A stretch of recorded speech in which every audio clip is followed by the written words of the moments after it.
so you don't drop the ball. And Petal Creations can be the MVP for you this year by helping you impress the lady in your life with a heart box of love display of roses. Trust me on this one, this play call will result in a touchdown. Call Petal Creations today to reserve your flowers at 402-423-6500 or go to petalcreations.com. This is On the Block with Strick and Austin. Nebraska Basketball Hall of Famer and 9-year NBA vet, Erick Strickland. Strickland for three! And you're going to go out of here as the Big 8 tournament champion. Middle school basketball coaching legend and Duke basketball shooting coach in his mind, Austin Orman. Coming at you live from the heart of Lincoln, America. On air and online at theticketfm.com. Brought to you by Mary Ellen's Food for the Soul. This is On the Block with Strick and Austin. Welcome to it on a Wednesday. Happy Valentine's Day, happy Ash Wednesday, all sorts of stuff going on today. We've got a loaded show for you today. I'm Austin Norman, joined as always by the Husker Hall of Famer, the 9-year NBA vet, Mr. Erick Strickland. Stricky, there it is. What restaurant is open today through the weekend? Definitely Mary Ellen's Food for the Soul is one that's open. It's one that you can go in there and get a nice succulent meal. If you want to sit down, you can also go inside, have a sit down, and get real sloppy with you and your significant other, whoever that may be. Because the ribs are going to be definitely sticky, and the southern sweet heat is going to be sticky and tasty and all of that good stuff. So, yeah, you can go out there and have a wonderful meal. Get down to Mary Ellen's 29th and Pine Lake for all your late lunch, probably, but definitely for your dinner time needs on Valentine's Day. Incredible food, affordable, in your price range. It's a meal that, good for your soul, good for your heart. Can't recommend Mary Ellen's Food for the Soul any higher. Let's dive into the news of the day, Strick. In Big Ten basketball, first of all, the note to make is that Ty Berry, who was hurt against Nebraska in the game that Nebraska gave some effort late in, but ended up losing by 12 points. He's out for the year with a meniscus tear. That's a big blow to Northwestern, who's in a very similar boat to Nebraska, around 500 in conference and NCAA tournament hopes on the line. That definitely is a huge blow. And the reason being it's a huge blow is that they already have 3 players that, especially in the Big Ten, are like in the top 5 of minutes played. So, they're already logging lots and lots of minutes. So, for example, Boo Booey's averaging 36 and a half minutes out of 40. Like that's barely sitting down. Brooks Barnheiser as well, 36 and a half. And then Ryan Langborg is 34. Ty was right at about 30. So you're looking at a significant player. They're not very deep. So they're one of those 7-man rotations, really 7-man rotation, and it's 8. But in all actuality, they're not deep. And to lose someone that's logging significant minutes of that sort, as well as the ability to stretch and your team that has 4 of your starters and players that are in the top, that are in double digits. Now you've got to add a guy who was giving you right at about 20 minutes, Nick Martinelli. Now you're going to have to ask more of him. He's sometimes a defensive liability.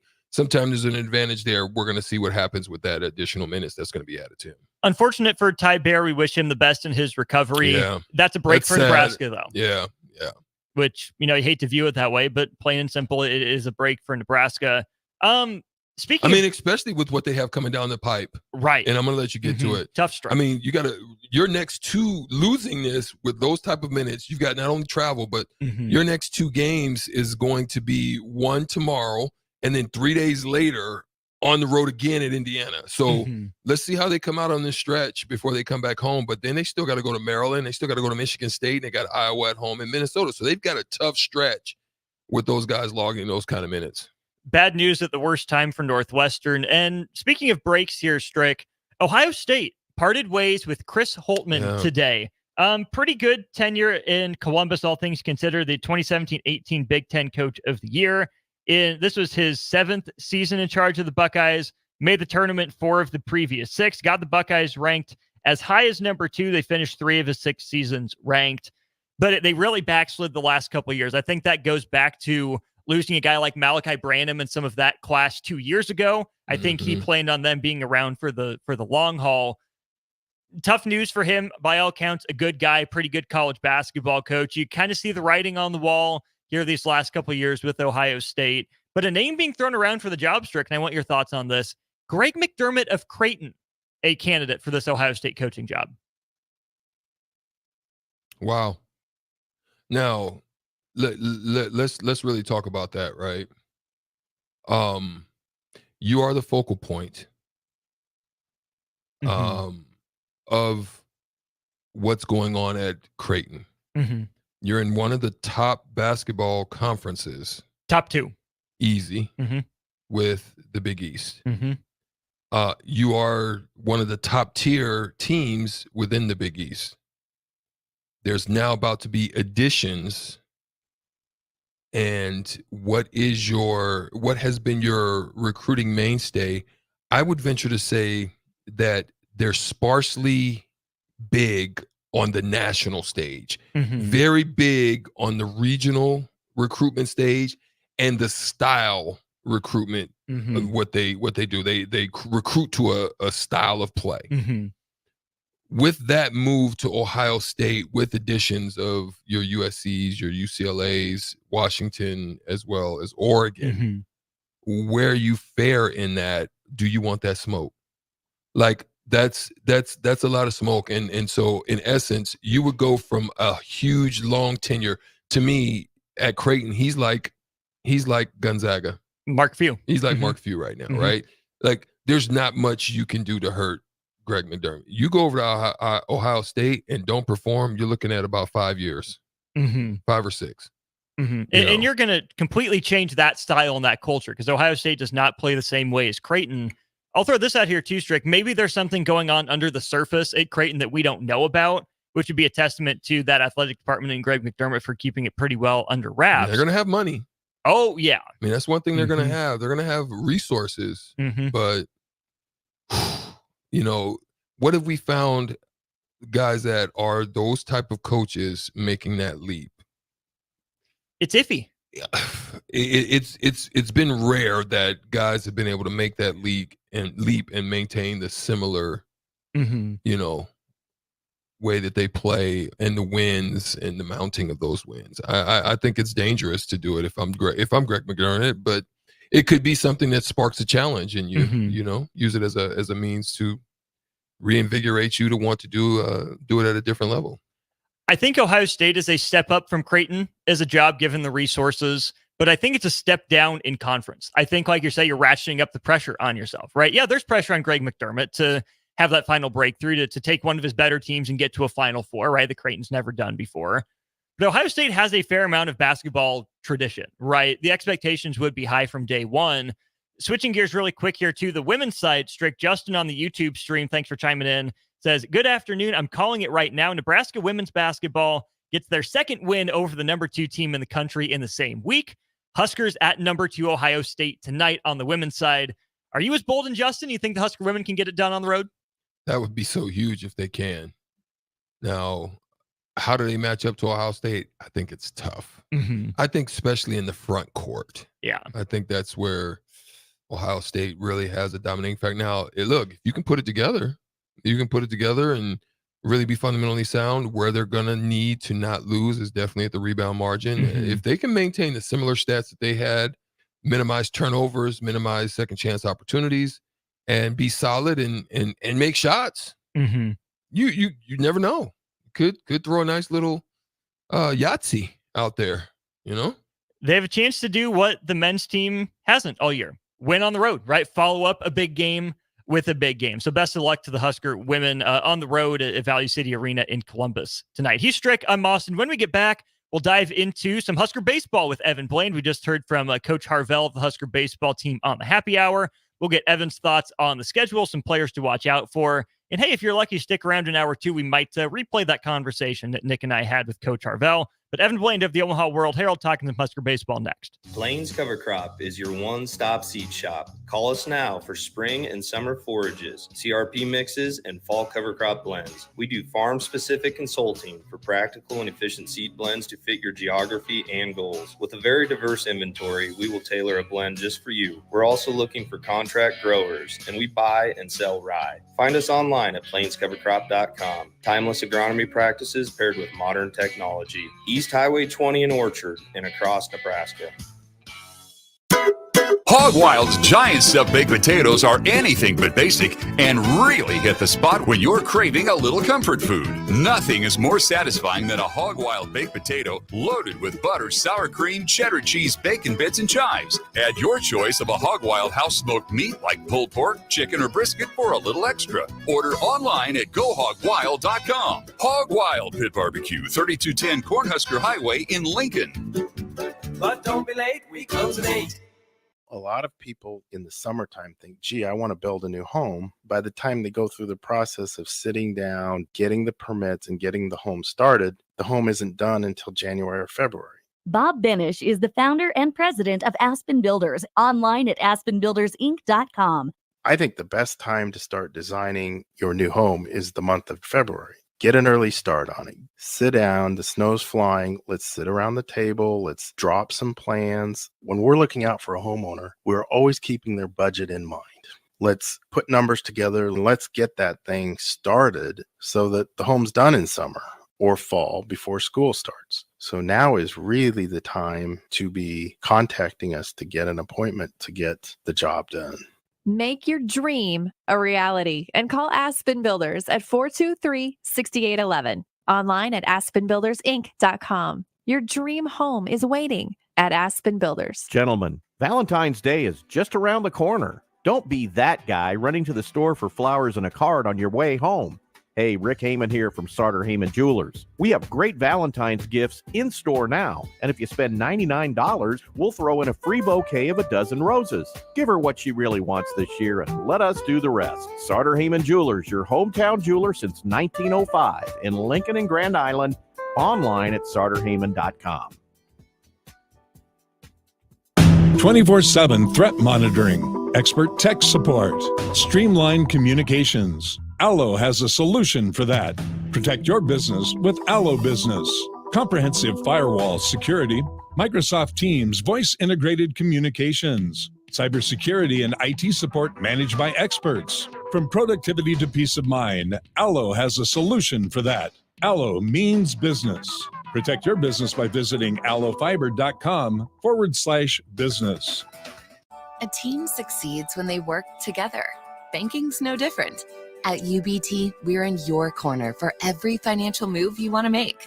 Your money's backed by a roster of experts who put in the work to know you and your community. So whether you're opening a savings account, buying a home, or planning your future, you always know who to turn to. Working together toward your financial goals. That's a win in our playbook. Union Bank and Trust. Equal housing lender, member FDIC. Now back to On the Block with Strick and Austin on 93.7 The Ticket and theticketfm.com. We're back here during On the Block. Austin Norman and Erick Strickland with you as we go to our VIP line brought to you by Allo Fiber, where they understand the importance of exceptional service with local heart. We welcome in Evan Bland of the Omaha World Herald. Evan, first things first, Husker baseball getting underway here in just about 48 hours or so. Have you ever been to the home field of a World Series champion before, and will you be there this weekend? I have never been to a place right off the World Series championship, no. And, yeah, I am going down this weekend. It's going to be bright and early Friday morning, and we'll see how they do against a bunch of old Big 12 South rivals. Okay, we'll get to that here in just a sec. But with Nebraska starting the season down in Arlington, when you look at the teams that Nebraska is playing, again, I guess, the two teams they're not playing, Tennessee and Oregon. Was that just luck of the draw that Nebraska got the Big 12 South teams? Was that intentional? How did that work out? Those tournaments tend to kind of organize their own thing. So I know they try to avoid conference matchups, which so like none of the Big 12 schools are going to be playing each other. And then you've got, I guess a Pac-12 still for one more year in Oregon, and SEC with Tennessee, and then Nebraska. So I think they just tried to shake it up, and that just sort of was how it played out. But yeah, these tournaments kind of do their own thing, and try to maximize fan interest and attendance, and so I guess that's just how it turned out. As you look at it from a Nebraska perspective, did it work out well to where you get 3 pretty good, pretty solid teams, but not maybe the 2 toughest teams in the draw? Or would it have been nice for Nebraska to get Tennessee or Oregon for a potential RPI boost? Yeah, I mean, it would have been fun to see how they would have fared against either of those teams. I mean, Tennessee was in Omaha last year. Oregon almost was. They, was the Oral Roberts rally short of making it as well. So it would have been fun to see. And Nebraska will be playing Oregon soon enough in the new Big Ten in future seasons. But, Texas Tech's going to be the marquee game on Saturday. I think they're 21st going into the season, and have a few really big bats. A guy by the name of Gavin Cash and Kevin Bizzell are going to be high draft picks as hitters this summer. So that's kind of the main challenge. And then Baylor has been a traditional power the last handful of years. They had a down year last year for sure. They made a coaching change, so the jury's kind of out on what they are going to do. And then Oklahoma, they were in the College World Series championship round 2 years ago, and then took a step back, made regionals last year, and they're a team that just loves to run. That's going to be their MO. So I think in a lot of ways there are teams that are similar to Nebraska, where they've been busy in the portal. They've had some ups and downs. They have a lot of undefined roles, particularly from the pitching side of things. And so, if Nebraska can figure some things out early, it's playing a handful of teams that are working through roles just as much as the Huskers are. When you look at working through roles, there's maybe, no bigger spot for that than the pitching staff, right? We talked about that a couple weeks ago. We did get the weekend rotation, though, from Nebraska posted on social media. It'll be Brett Sears, the Friday night starter against Baylor. Then a couple lefties, Will Walsh against Texas Tech and Caleb Clark against Oklahoma. Your initial thoughts on this opening weekend rotation for the Big Red? I thought Sears would. I was surprised that Sears got the ball first. I thought he would be maybe a Saturday guy, but he earned his opportunity with what he did in the Northwoods League in the summer, with how he competed in the fall, and then how he's thrown in the first handful of weeks of team workouts. So he's got his shot. He has had success at Western Illinois and Iowa Central before he was at Nebraska, and I think the coaching staff and Sears himself would say that he tends to, for whatever reason, do better as a starter than a reliever. And he didn't start a game last year. He came out of the pen and was, so-so with some highs and some lows. So it'll be interesting to see how he does. Walsh is, the proven commodity of the group. He was a guy going into last year who they viewed as sort of a two-way guy, maybe a midweek player. And he settled into that Sunday role. So he's earned that opportunity too. And then Caleb Clark, if you remember a year ago, was the Sunday starter as a freshman, and they gave him 3 weeks and it didn't go great. And Bolt said yesterday that Clark was essentially operating with like 1.5 pitches at his disposal every time out. Now he has 3. And so they like what he's done. He's got all the intangibles. So we'll see what kind of jump he's made. I was a little surprised that Drew Christo wasn't in that opening weekend lineup. He talked with media a few weeks ago when Nebraska got started, and that tends to suggest that they're high on him, and I think they still are. But Will said that he was a little bit maybe fatigued, him being Christo, and maybe his pitches weren't exactly where they wanted to be, just in terms of stuff. So he'll be a reliever this weekend, and I imagine we'll see him as a starter here at some point in future weeks too. But these are the names, and I think it says something that it came down to game week, essentially, before they knew who it would be and before they told these players that they'd be out there. So, the positive side of that coin would suggest that they have a lot of depth there. I think they still believe the bullpen's their strength, but now they have some names finally attached to those games here to start this weekend. I'm glad you brought up Drew Christo. That's a guy that, like you said, talk to the media. We had Coach Harvell on just about an hour ago here on the airwaves, and he kept bringing up the theme of compete in a lot of different contexts. And I think to some degree that's coach speak, right? Not trying to give too much away, but I also think it's important for this Nebraska group to get back to that, gritty, not pretty competitive nature. And Evan, I think not giving Drew Christo a spot in the opening weekend rotation is a sign that this coaching staff is true to its word, that it wants these guys to compete, because I think a lot of Husker fans, even some MLB draft teams potentially, were kind of anointing Drew Christo. Like, oh, he's here. He's college ready as can be. Throw him right in there. He struggled, right? We know what the talent is. We know what that right arm can do. But if he doesn't have it, I like that they're making him compete for it. Be over ready for a spot in the starting rotation instead of saying, hey, we think you're going to have it this year. Go get him.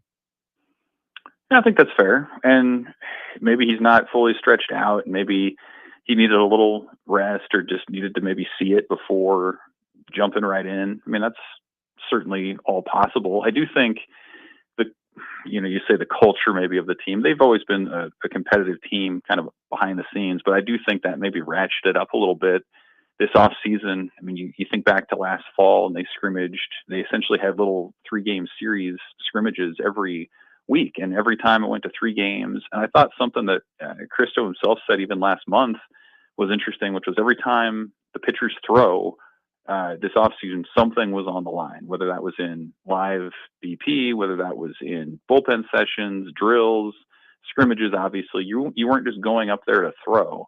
You were competing. And if you won, you enjoyed some sort of spoils of victory. And if you lost, you didn't. And at the red-white series last year, the winners got steaks served to them by the losers who had to eat beans out of a can, like stuff like that, where something's always on the line to simulate the game environment, the game stakes, that sort of thing. So I think all that plays into it. Christo, to me, is another really interesting example of what we've talked about before with the Rob Childress effect, with Childress back now in an on-field role, coaching pitchers, and like what his reputation has been about helping players harness their command is exactly what Christo's looking for. He has the stuff, he has the intangibles, he has the arm strength, but the thing that's been holding him back at times has been the command part, walking batters, wild pitches, whatever it might be. And so, if he's simpatico with what Childress is teaching at this point, he's someone who could make a jump down the line. It's, I guess, just this weekend, though, that's going to be out of the bullpen, and maybe it'll be a different role moving forward. I saw this on Twitter, Evan. I think it applies to Drew Christo and probably some other guys on the staff as well. But at spring training for the Nationals, their general manager, Mike Rizzo, posted signs where they're throwing their bullpens. I don't care how fast you throw ball 4. When you look at this Nebraska pitching staff, the rotation and the bullpen, what's going to be the biggest area of improvement? Is it going to be the command, the control? Is it going to be improving stuff? Is it, stop allowing home runs? Where does this pitching staff need to improve the most from last year? Well, first of all, it's going to be depth. That's huge. I mean, as much as they didn't maybe know what their rotation would look like going into the season, I think the flip side of that is you have a better idea of what your midweek situation is going to be. You know, there might be some true freshmen. It might be Tucker Timmerman, or it might be Ryan Harrahill, or it might be Tyner Horn. It could be, a number of different guys. It could be Drew Christo in a midweek start. So, that's where you start. And then you take that to the back end of the bullpen. You've got multiple guys who have been college closers at other stops in their careers. You bring in guys like Rand Sanders, or Kyle Fralick, or Casey Dice, who's going to open as the closer. You have Kyle Perry back. So you have this depth of arms in the bullpen that, at least on paper, looks deeper than what Nebraska's had in the past. Now, something I'm writing about today that we're going to have out before the series is one of the key stats you're going to want to look for to see if this staff is taking that jump is going to be strikeouts to walk ratio. And what they're trying to do, you're trying to get as close to 3-1 as you can. And that's a high number. That's a high mark. I think 6 teams hit it last year. And Nebraska has tended to be pretty good at it, in large part because they limit the walks. But the strikeouts have been average. They've been okay.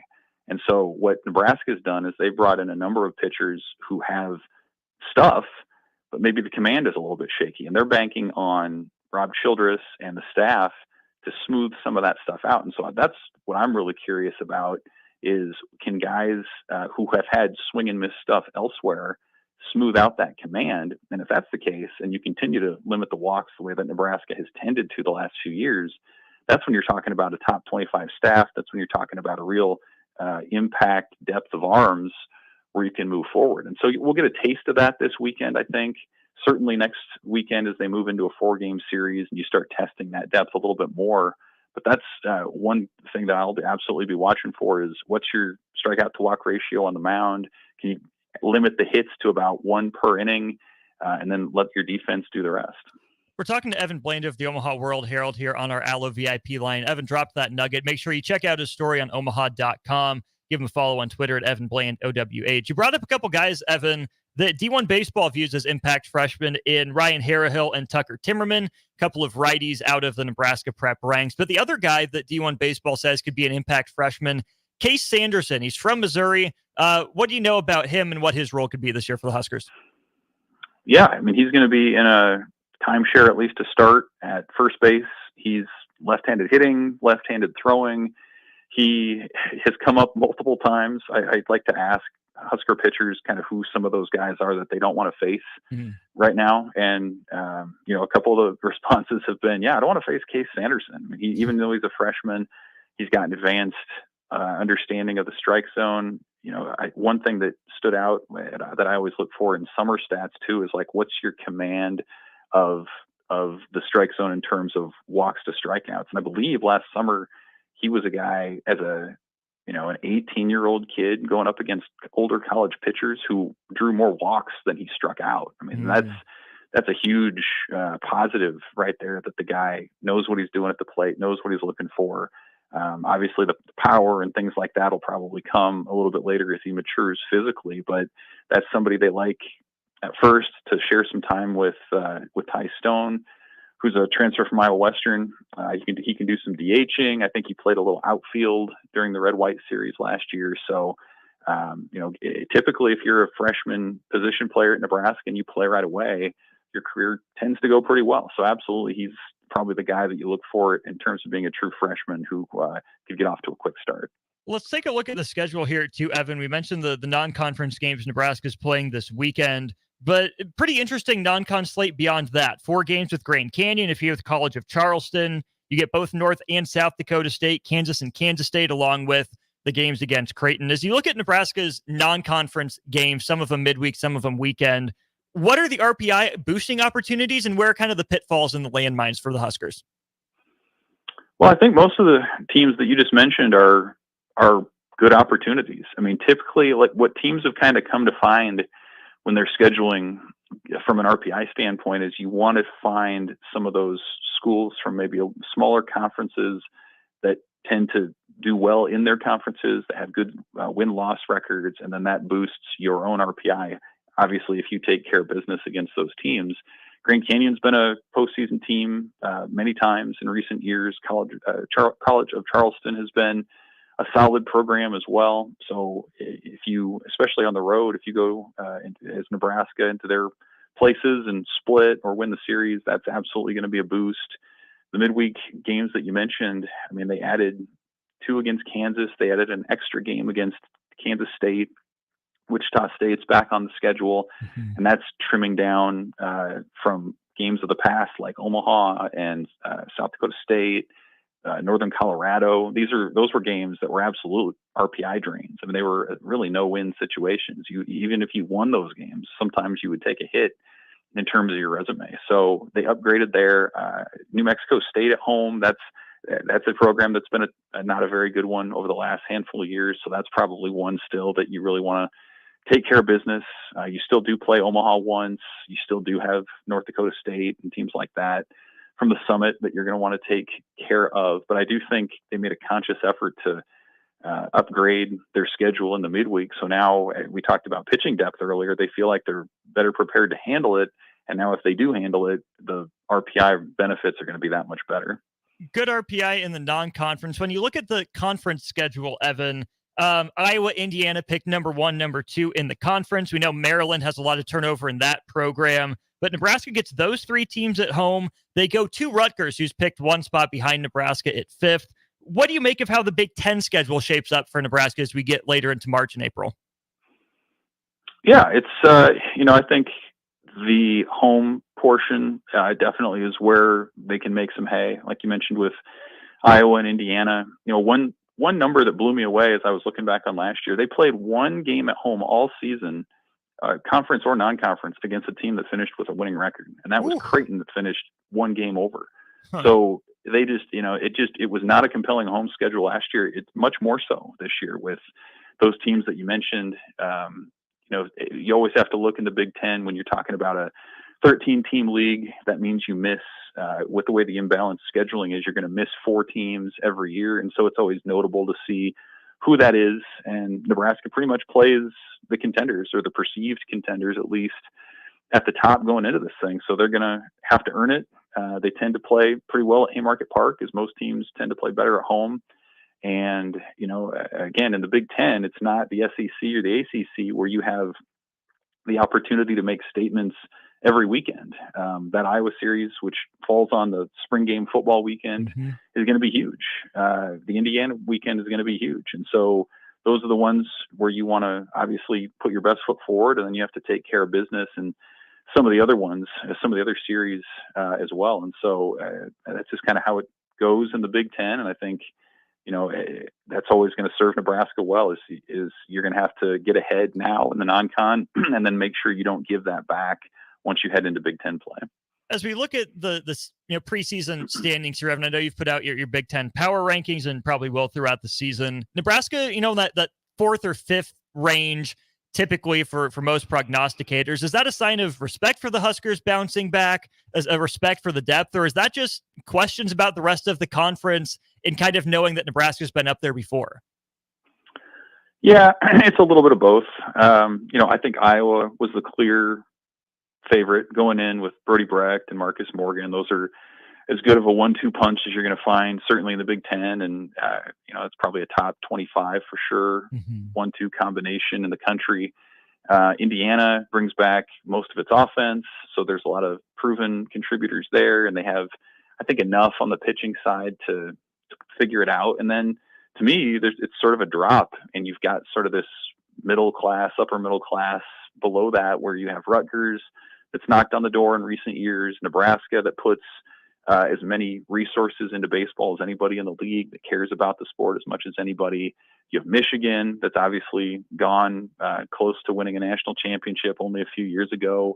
They have a little bit of turnover, but tend to be pretty respectable. And then you kind of have below that, that next group of teams that every now and again maybe rises up to qualify for a spot. Your Purdue's, your Michigan State's, I think Penn State will actually be decent this year. It's been a while since that's been the case. Maryland should still be okay, although I still think they're going to take a pretty big step back with what they lost. But yeah, I think Nebraska's earned a little bit of benefit of the doubt there. I think with the players that they brought in and just how this team is constructed, you can see how it can come together, but you can't put them any higher than 3rd, in my opinion, because there are a lot of pieces that have the upside, but they just haven't proven it yet. There you go. It's Evan Bland of the Omaha World Herald with us, covering Husker baseball. I'm sure we'll talk Husker football throughout the spring as well. Evan, as always, appreciate the time. We'll look forward to hearing about this Husker baseball weekend series next week. Thanks, Austin. See ya. There he is. He joins us on our Allo VIP line, where they understand the importance of exceptional service with local heart. Strickland rejoin me on the other side. We are going to try some yummy food from the chocolate season. We've had Erica in before. She's brought some goodies for us. We'll give you the lowdown on what she brought to wrap up hour 1 of On the Block in just a minute. A lot of people in the summertime think, gee, I want to build a new home. By the time they go through the process of sitting down, getting the permits, and getting the home started, the home isn't done until January or February. Bob Benish is the founder and president of Aspen Builders, online at aspenbuildersinc.com. I think the best time to start designing your new home is the month of February. Get an early start on it. Sit down, the snow's flying. Let's sit around the table. Let's drop some plans. When we're looking out for a homeowner, we're always keeping their budget in mind. Let's put numbers together and let's get that thing started so that the home's done in summer or fall before school starts. So now is really the time to be contacting us to get an appointment to get the job done. Make your dream a reality and call Aspen Builders at 423-6811. Online at aspenbuildersinc.com. Your dream home is waiting at Aspen Builders. Gentlemen, Valentine's Day is just around the corner. Don't be that guy running to the store for flowers and a card on your way home. Hey, Rick Heyman here from Sartor Heyman Jewelers. We have great Valentine's gifts in store now. And if you spend $99, we'll throw in a free bouquet of a dozen roses. Give her what she really wants this year and let us do the rest. Sartor Heyman Jewelers, your hometown jeweler since 1905 in Lincoln and Grand Island. Online at sartorheyman.com. Tune in to the Malone Radio Show from 9 to 10 p.m. every Sunday night to learn more about the Malone Center's goal to eliminate multi-generational poverty in Lincoln. It's the Malone Radio Show every Sunday night from 9 to 10 p.m. on 93.7 The Ticket and theticketfm.com. At Allo, we believe in the exceptional. From extraordinary whole home coverage to super fast speeds, our local teams are always on hand to make sure your service is running at top performance. Let go of lag, banish buffering, and enjoy outstanding service throughout your entire home. We believe in delivering nothing less than exceptional service, so that's exactly what we do. Visit us at allofiber.com to experience the exceptional. Junior Achievement at Lincoln inspires and prepares today's young dreamers to be tomorrow's goal breakers, leaders, and things we haven't even imagined yet. Help more kids while having a great time at the JA Bowl-a-thon. Sign your team up and raise money to ensure the educational programs focused on financial literacy, career readiness, and entrepreneurship are always free to thousands of students. The JA Bowl-a-thon is February 16th and 17th at Parkway Lanes and Hollywood Bowl. Register at lincoln.ja.org. A wise nation honors and learns from its past. I'm Jenny Benson, president of the Nebraska State Education Association. February is Black History Month, a celebration of the contributions that African Americans have made to American history in their struggles for freedom and equality. Knowledge is our strongest tool against injustice. Sponsored by the Nebraska State Education Association, aired in cooperation with the Nebraska Broadcasters Association and this station.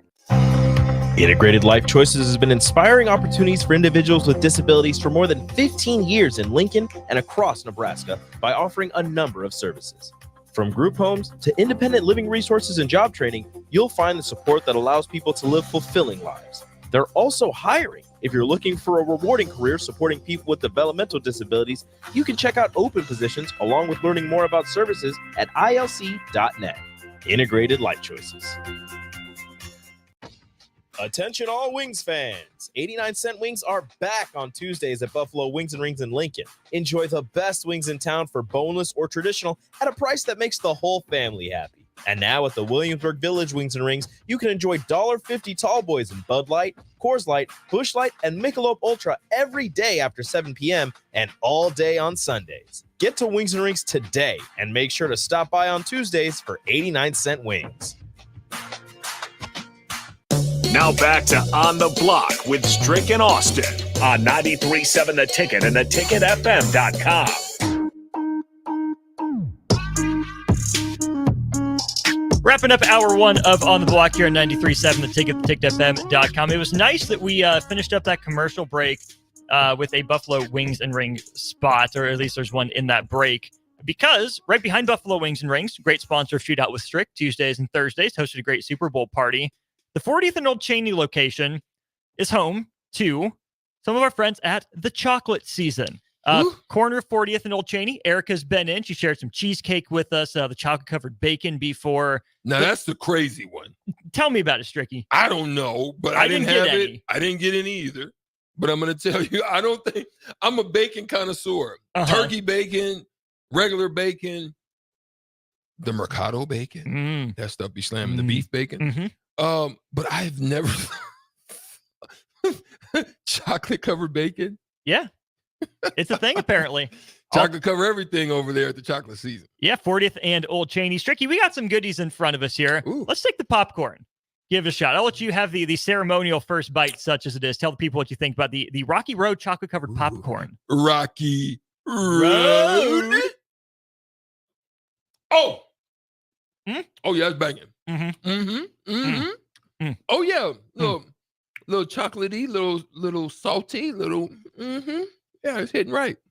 Little marshmallowy, little toffee kind of. Got a little toffee on it, like Yeah, that's fire. Y'all need to check that out. Rocky Road.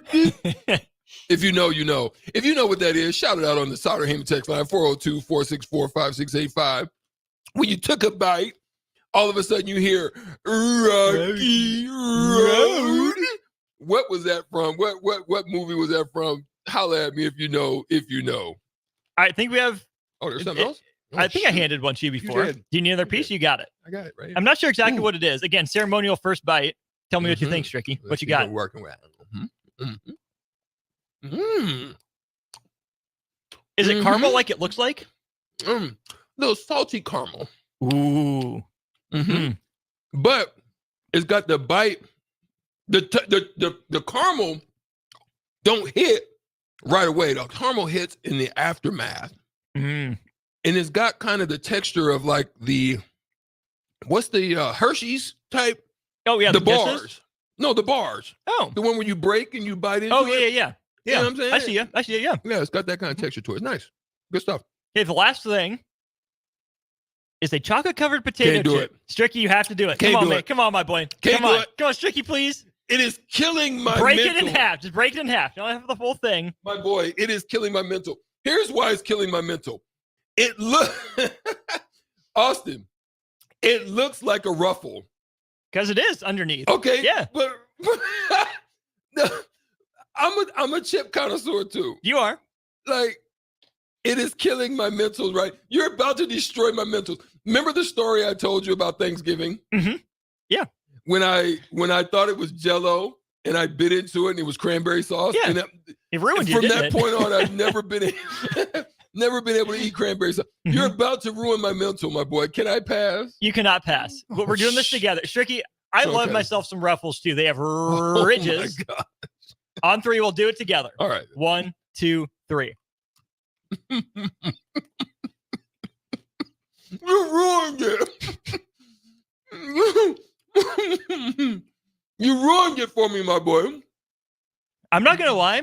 It's actually pretty good. I like these better than chocolate-covered pretzels.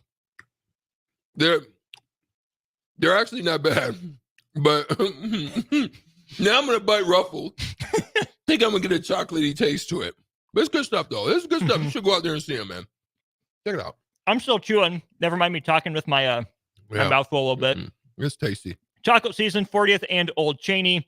Right behind Buffalo Wings and Rings, and our friends there. European-style artisan chocolates. Everything handmade. Yeah. On site by Erica and her team. Guys, if you're looking for a late Valentine's Day present, it's not too late to get out there.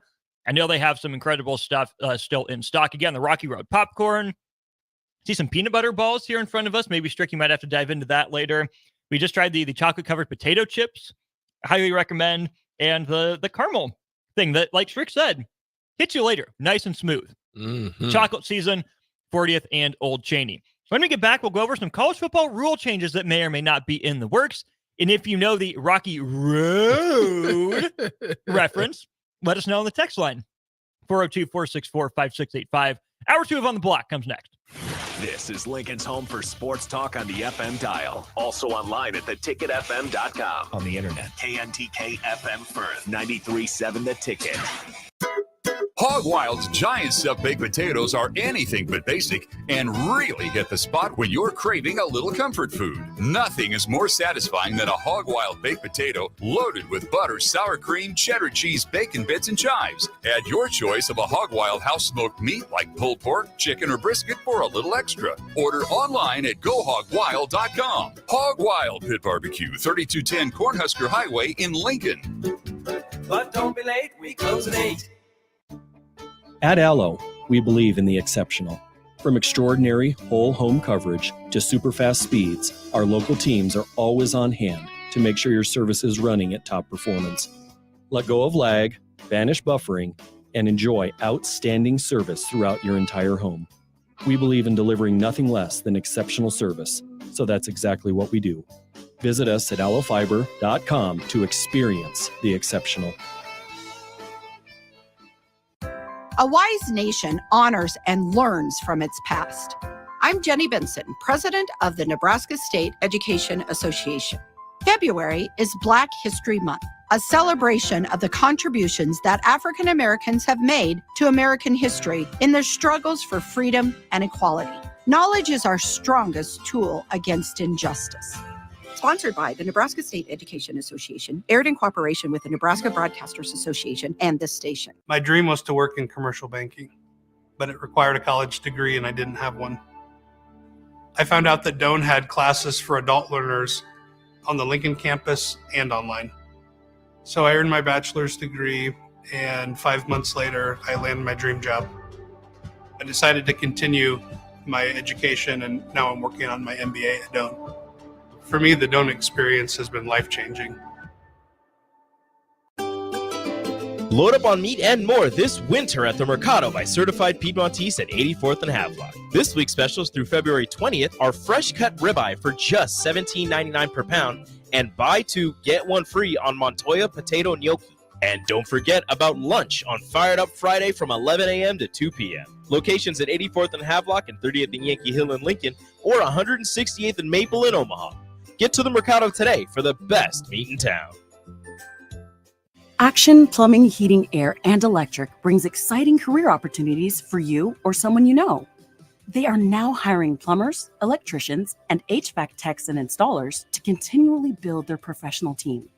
They offer competitive pay and full benefits packages that include health, dental, vision, PTO, and 401k options.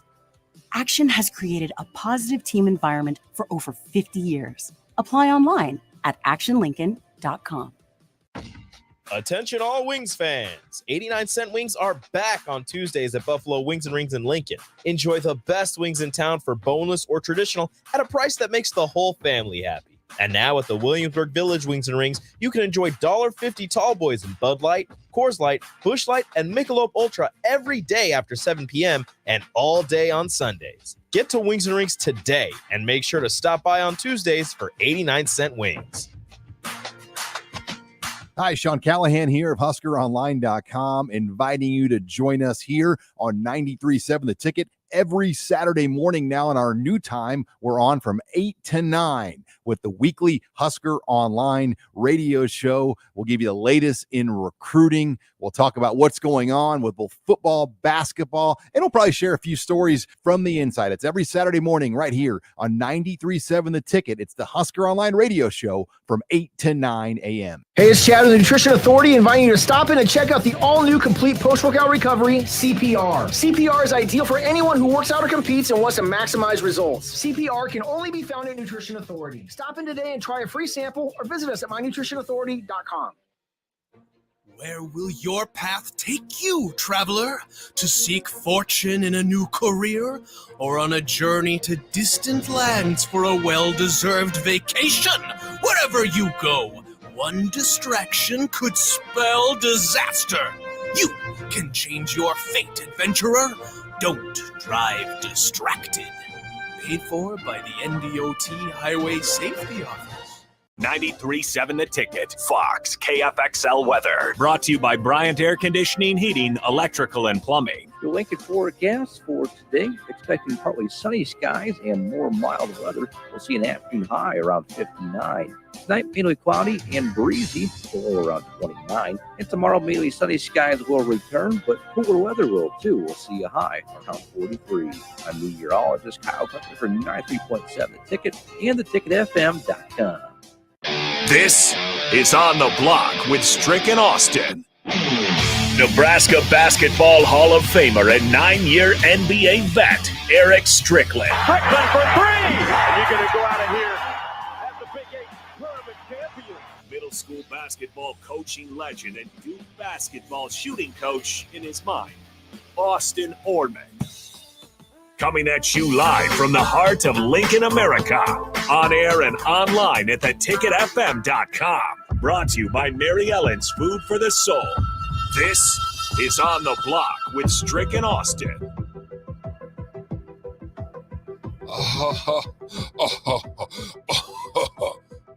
That's one of my favorite shows, Austin.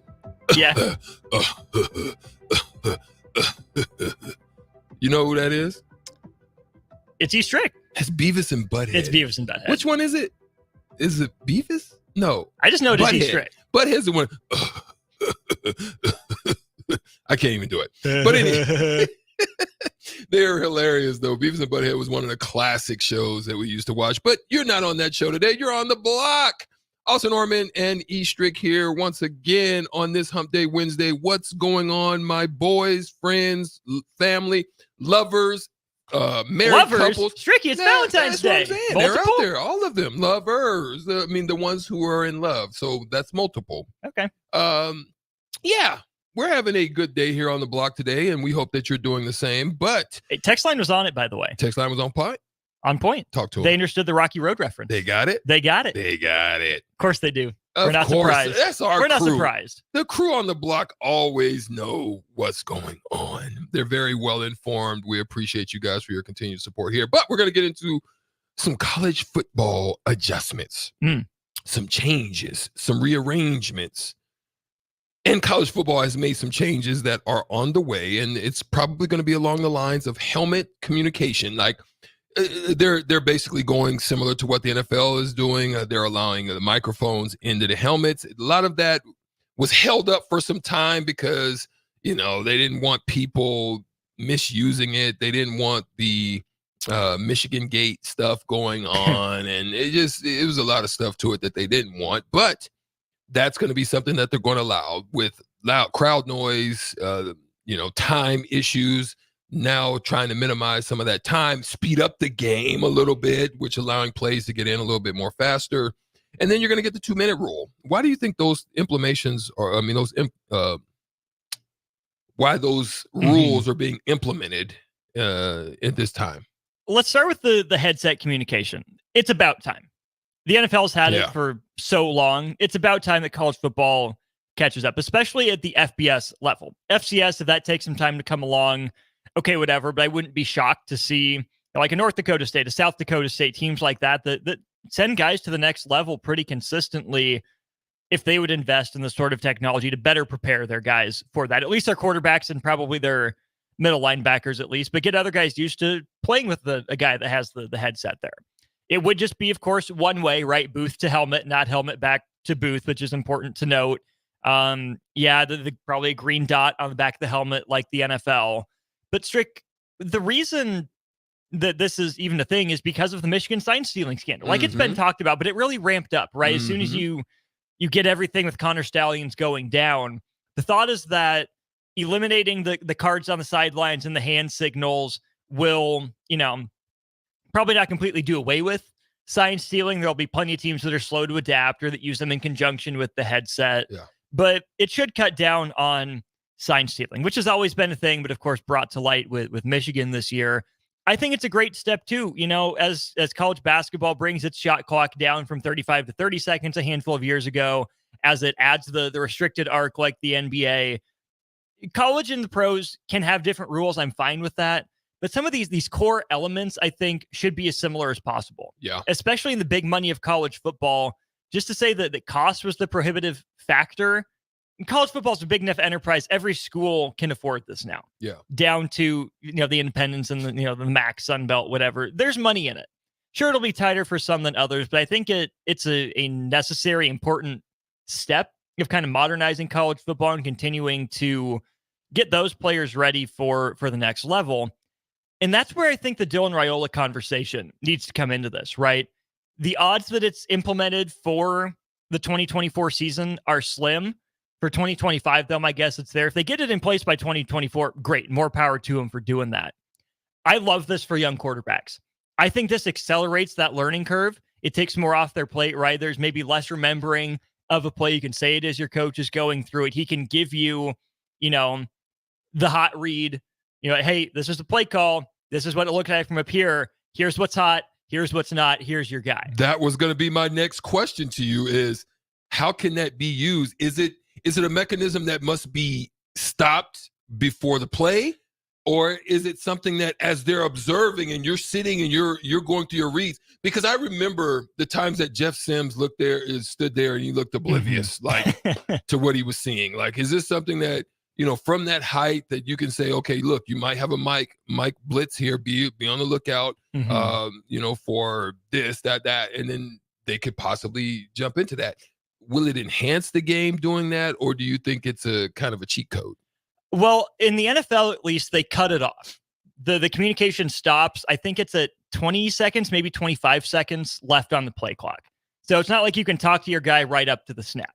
Thank goodness for that. That would be just a poop show. So that would be a cheat code. But since it has to cut off, it's still, you can give a guy a reminder or two. Yeah. But 20 seconds goes fast. That ticks away. Like, it's an eternity, but it's not, especially for a young quarterback who's swimming in it, right? Who's commanding a college huddle for the first time, that's looking across, the line and seeing a Phil Parker defense, for example, a Joe Rossi defense, a Kirby Smart defense, whatever it might be. I think it gives the coach enough of an ability to communicate with his quarterback that might still be learning, that might need a bit of assistance, knowing what to look for, when to look for it, or at least giving them what the tendency of the defense is. But I think offensive coordinators are going to have to shorten their play calls. You have to do more keywords, I think, in some instances, rather than spelling out the whole play from start to end if you want to be able to communicate. The danger in that, though, Strick, in having communication for that 20 seconds is what we heard went on between Sean McVay and Jared Goff when he was in Los Angeles.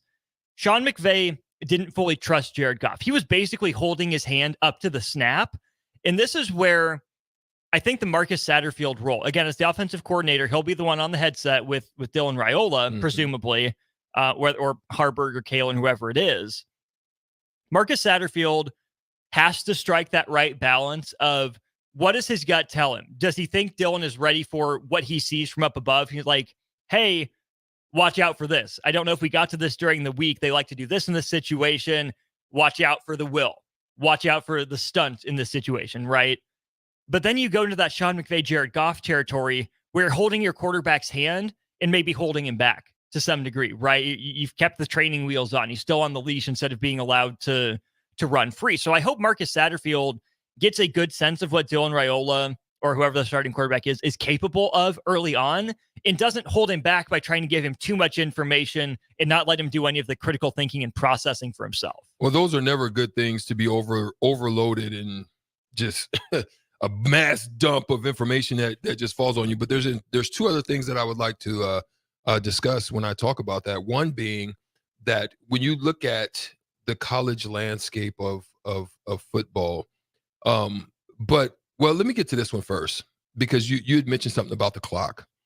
I think this is something that they need to get to in all of high school basketball, is some form of a clock. I don't care if it's 45 seconds, whatever it is. I think they need to get to that. And I know that a lot of people are talking about budgets and stuff, but boy, oh boy, could that hinder a game? You get a team that just knows they're outmatched and they just happen to get on a run on you, and next thing you know, they're going into this delay tactic. Dean Smith, four-corner style crap. It makes the game so terrible, right? Mm-hmm. But then when I look at football, I also look at it from a perspective that, what do you do when you just have all of this information that's just out here, right? How do you manage just like all of it just coming at once? Because here's why I say this. When I used to be in studio doing games, post games, you would have the earpiece in your ear. Mm-hmm. So at the same time you're talking and you're giving information out on TV live, you're hearing stuff in your ear to say.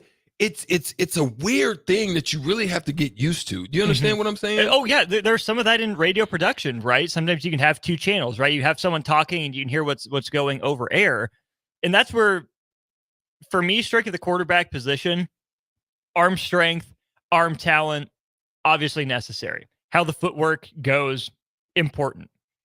How you synthesize and process information is the number one thing I'm looking for in Nebraska quarterbacks. With all that information coming at you in a flood, from up in the booth, from across the line of scrimmage, from your sideline, from the other sideline, from your study that you're trying to roll through in your head before any given play, there is, like you're saying, an endless amount of information that a quarterback has to synthesize, comprehend, process, compute, and then spit out. right? There's the input, but there's also the output that's important. Being mentally acute, being mentally on top of it, being able to handle multiple inputs at once, right? The external, what's on the field and sidelines, the internal, what's in your headset and going through your own head. The next great Nebraska quarterback, I guarantee, will be the best quarterback mentally Nebraska's had in a long time, right? You look at a guy like Tom Brady, good physical traits, has a good arm, known for his mind. Peyton Manning completely lost his arm by the end of his career, still manipulated defenses with his mind. Drew Brees, some of the same thing. You can go on and on through the list.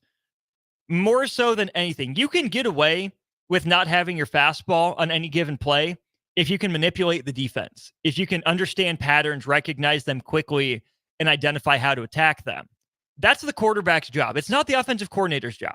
To some degree, it is. Yeah, call the right play, have a right sense of the moment. But then once you get under that 20 seconds, it's in the quarterback's hands to figure out, hey, what is the puzzle piece I'm seeing? Or what's the puzzle I'm seeing? Where's the piece that we put in here to make this run smoothly? It comes down to information synthesis and how you are able to clearly communicate it to your teammates, and then obviously go through with the act of throwing and catching the football. Yeah, and so as we also look at another form that they're looking to put in, here's my thought on that. Where and why? Well, not where, but why would the 2-minute warning be implemented? Is it just trying to do more of a mirror, being that the games are so closely linked? Is it just to maybe give an extra timeout that you just want to add to it? What is your thoughts as far as why a 2-minute warning? Is it to kind of initiate a few rules that normally would just happen at any given time beyond the 2-minute mark? I just don't understand now why they feel that a 2-minute warning would be a necessity to be added to the college football game. So we're closer to helmet communication than we are 2-minute warning, but why the 2-minute warning? I asked the same exact question myself, especially given that last year we had new rules implemented to speed the game up. If you give college football a 2-minute warning, that's 2.5 minutes of free commercials on TV and radio, right? That's another stoppage right there. Okay. So they tried to speed the game. So if you can speed it up, but then slow it down, I think that comes into play. I do like the idea of keeping it similar though, because of, how many guys will go to the next level from the Power 5 rank, in college ranks, right? It makes sense, I think, to keep it as similar as can be, especially strict now with some of these other rule changes and timing changes not taking effect until 1 minute. Why 1 minute, right? That just seemed kind of arbitrary from college to keep the game moving. Why didn't it start at 2 minutes like the NFL, right? That's kind of a big deal. The NFL's had the 2-minute warning, according to this article I'm reading, since 1942. So it's not like it's a new thing at all. You knew 2 minutes was the NFL's protocol. Why did you decide to be different, right? Come in alignment there, because then what happens when you hit that 2-minute warning, you get the clock stopping on first downs again in college. You get the 10-second runoff for the penalty that you can accept or decline. You get the injury timeouts under 2 minutes as well with the 10-second runoff. It kicks in different rules. Okay. It does. So you start that a minute sooner, but it's, lined up with how the NFL does things. It only makes sense to me for college football to implement that 2-minute warning at the end of the first and second halves. Okay. All good. What are your thoughts? Sutter Heyman text line 402-464-5685. Do the rules changes? Potential rule changes. They have to be voted on and so forth and so on, but they're going to be presented. Does it make sense? Is it something that needs to be added? What's some of your takes on what you saw in the Super Bowl? I'll tell you this. When I went back and looked at the film, Austin, I thought Chris Jones was just a beast, and he beat some, this puts me into range, because at the most crucial time, one of the most crucial players that in your blocking scheme, you block out instead of down with Chris Jones in front of you. I wish you could go look at it. I wish I could pull it up. I think I know the player, the last play. Yeah, the one where who was Jennings? It? Jennings was bucket naked on the win on the route. The tackle literally looks out and he's got a chip block or a tight end help. The tight end doesn't even go into the route, so the tight end is blocking the defensive end. The guy blocks air. Nobody. And emphasis on the body. I was going to put emphasis on the no. That part with exclamation point. How do you not block Chris Jones? Even Chip, even think about him, but you look out and there's nobody. There's all in my blood when I saw that. I couldn't believe it. I see where you're coming from, but I think it's you had a backup right guard in the game. The right tackle and the right guard miscommunicated. The right tackle blocked out instead of down because he thought the right guard would have it. The right guard blocked double teamed in, blocked down because he thought the tackle would slide in, leave Brock Purdy, the edge guy, to deal with. Doesn't make it right, but you're playing with a backup offensive guard. Okay, cool. But that doesn't account for blocking air for me. Just for me, I listen. I love the way you came at great rebuttal, by the way. Great debate, by the way. If you was a defensive attorney, I would, I would say, okay, that's a good case you put out. But that doesn't justify him blocking air for me. But I just thought that was just something I saw. I thought it was wild. Ryan in Nashville on the text line says he felt like something was off with Kittle. His body language seemed quiet and hesitant. He's used to him being kind of a character, a little more hyped up and colorful. Great point. He did. He didn't look like, in a lot of his ways, he wanted to be there. Even on the throw that was thrown out to him, where, he was well covered. I mean, but he just didn't look like he was engaged. He looked like he was on one, like ayahuasca or something. Allegedly. I'm not saying that, that's and Mahomes was gone in his interview with CNN on Monday. He was gone. Out of there. Toasted.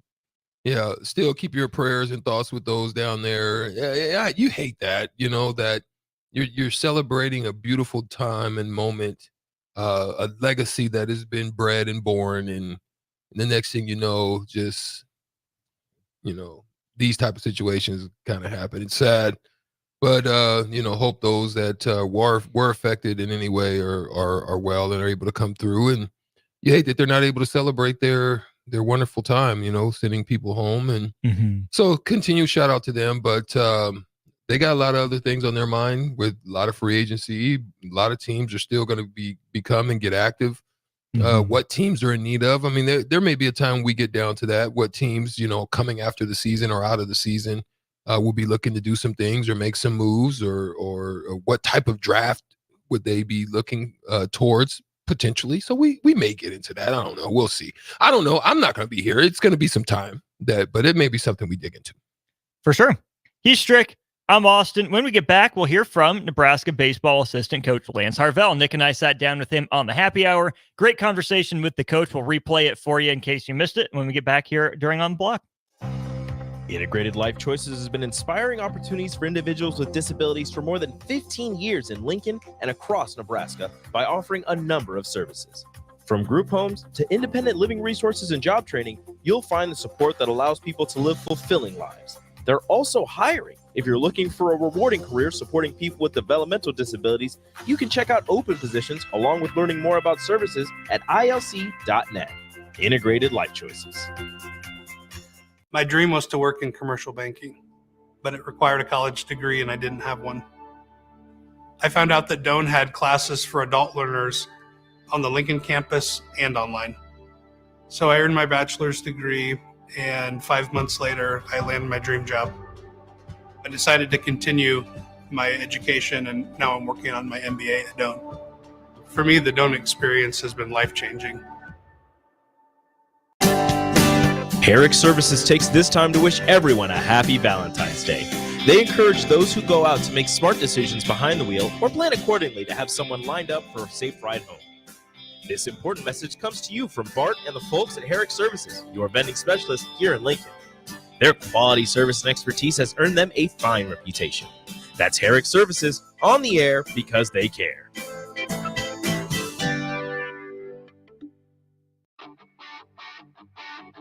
Gaina Trucking is hiring CDL Class A and B drivers.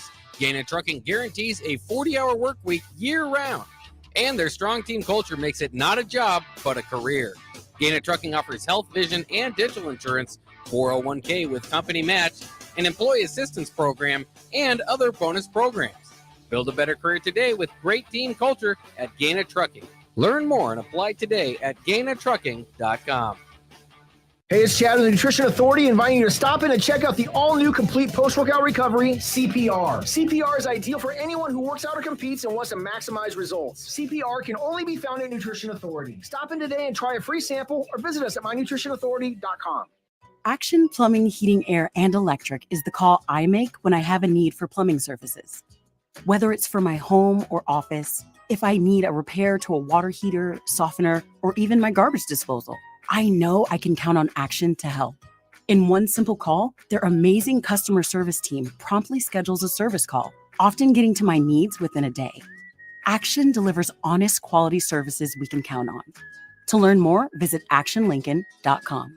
Hi, Sean Callahan here for Coppell Chevrolet GMC, and we have some really big savings for you right now. Our new crossover sale is underway. New Terrains, Equinoxes, and Trailblazers starting at $23,290. That's right, $23,290. Also, we've continued our huge Sierra and Silverado truck sale with over $10,000 off new pickups. You heard right, over $10,000 off list. Coppell truly has a small town feel with big city deals. We're right down 144th Street or at CoppellCars.com. Stock numbers G260980 and C119824. This is Brad with Midwest Bank, proudly serving our Nebraska communities for over 70 years. We're a community bank, making local decisions, supporting local organizations, and helping local businesses and farms succeed. We are dedicated to serving our clients and helping them meet their financial needs with sound, innovative banking solutions. From an array of checking and deposit accounts, cash management services, to small business, real estate, and ag lending. We're here for you. Your community, your bank, Midwest Bank. Find out more at MidwestBank.com. Member FDIC. Gentlemen, Valentine's Day is just around the corner. Don't be that guy running to the store for flowers and a card on your way home. Hey, Rick Heyman here from Sartor Heyman Jewelers. We have great Valentine's gifts in store now. And if you spend $99, we'll throw in a free bouquet of a dozen roses. Give her what she really wants this year and let us do the rest. Sartor Heyman Jewelers, your hometown jeweler since 1905 in Lincoln and Grand Island. Online at sartorheyman.com. Junior Achievement at Lincoln inspires and prepares today's young dreamers to be tomorrow's goal breakers, leaders, and things we haven't even imagined yet. Help more kids while having a great time at the JA Bowl-a-thon. Sign your team up and raise money to ensure the educational programs focused on financial literacy, career readiness, and entrepreneurship are always free to thousands of students. The JA Bowl-a-thon is February 16th and 17th at Parkway Lanes and Hollywood Bowl. Register at lincoln.ja.org. Load up on meat and more this winter at the Mercado by Certified Piedmontese at 84th and Havelock. This week's specials through February 20th are fresh cut ribeye for just $17.99 per pound and buy two, get one free on Montoya potato gnocchi. And don't forget about lunch on Fired Up Friday from 11 a.m. to 2 p.m. Locations at 84th and Havelock and 30th and Yankee Hill in Lincoln or 168th and Maple in Omaha. Get to the Mercado today for the best meat in town. Now back to On the Block with Strick and Austin on 93.7 The Ticket and theticketfm.com. We're back here on the block. I'm Austin Ormond, joined by Erick Strickland. We're going to replay this segment for you. Conversation that Nick and I had with Nebraska baseball coach Lance Harvell. We talked with Evan Blaine about Husker baseball, some of the players to watch, the schedule, opening weekend. I had a good overarching discussion with Lance Harvell on the happy hour. Nick started things off with the coach by just asking him, 2 days from first pitch, how you feeling? The sun is shining. Haymarket Park is green. The dirt has been drug, and we are ready to get after it. So, less than 24 hours now. We're heading south, getting ready for the opener. So we're excited. Now, I guess there's a lot of new faces on this Huskers team this year. There's some familiarity with some of the outfielders, yes, but especially pitching staff, some of the infielders as well. A lot of new faces. Just how are we feeling about kind of the molding of everybody kind of coming together as a collective group as like you said, less than 24 hours before you guys travel south? Yeah, I've told a lot of people in a somewhat of a weird way, strange way. You lose the production and some of the talent. You have 4 top 10 rounders on last year's team. And oddly enough, I feel like we have a better team top to bottom this year. And we've got older guys coming back that know the offense, know the system. Guys on the mound that have, really kind of taken on more of a leadership role. Guys like Kyle Perry, those type guys, and Drew Christo. I mean, so I think, maybe where you can't really set out to replace production of a guy, like Bryce Matthews or Max Anderson, or Emmett Olson on the mound. I think we look to kind of replace that in the aggregate, and I really do. I think we have a better team top to bottom. I think we have more depth on the mound. I think we have more depth in the lineup. And it's going to be a little bit, different, obviously, than last year, where we may not go out and set another school record for home runs or something.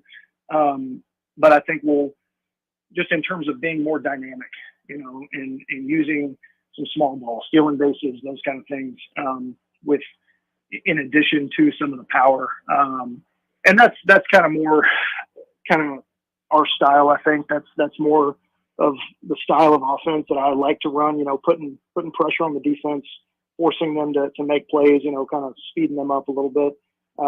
That's more what we're designed for and built to do. And this year's team, I think has that dynamic. Coach, when you think about the gritty, not pretty ethos, you kind of touched on it there, right? School record number of home runs, a lot of strikeouts from the mound. That to me qualifies as pretty, right? It's what draws people attention. But what's been the coaching staff's approach this offseason to really re-emphasize that gritty part, both in the box and on the mound? Yeah, just kind of what are kind of reinforcing the culture, and it's an everyday thing that you have to do, and that's our job as coaches, is to set that culture, and let it trickle down, from the top. But I think we've been more challenging. We've kind of set out to be more challenging of the guys. One thing we talk about, the best teams just in general, and the best teams we've ever played on or coached, just been a part of, they're player led, and guys really take ownership of the culture and what the standards are from inside that locker room. And they're the ones that police it, on a day-to-day basis. And that we challenge the guys to hold each other more accountable, to kind of hold each other to a higher standard, with our culture, with winning, with being competitive, with how they work, and I think, kind of making some comparisons from that standpoint back to that 2021 team. This team is very similar to that, just with guys in the locker room that kind of from a buy-in factor and aren't afraid to say something when it needs to be said. That kind of thing. That's where I've seen this team kind of take the next step. And I've been super proud of a lot of the guys, talked about just a second ago, but just some of the older guys, I mentioned, Perry and Christo, on the position player side, Garrett Engelman, Cole Evans, have been phenomenal. Then you got Josh Karen and Dylan Carey, that have kind of taken on more of that burden of leadership, and especially given the nature of the positions they play, catcher and shortstop. Like you have to be the standard bearer for what we're trying to do, and you can't.